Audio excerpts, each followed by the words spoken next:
6. oktobrī LLU studentu pašpārvaldes vadītājs Artūrs Bukons vairākām valsts amatpersonām nodeva Latvijas Lauksaimniecības Universitātes 1861 studenta un 782 darbinieku parakstītu vēstuli, kurā pausta nostāja pret sasteigtu valsts augstskolu reformu.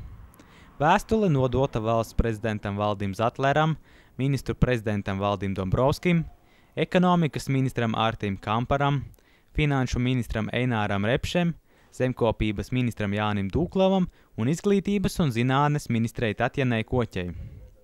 LLU pārstāvji ar saviem parakstiem protestē pret sasteigtu valsts augstskolu reformu un iecer izveidot vienu lielu, apvienotu Latvijas universitāti. Augstskolas darbinieki un studenti ir pārliecināti, ka sasteigta un nepārdomāta reforma var radīt neatgriezenisku kaitējumu gan augstākajai izglītībai, gan valsts līdzsvarotai attīstībai.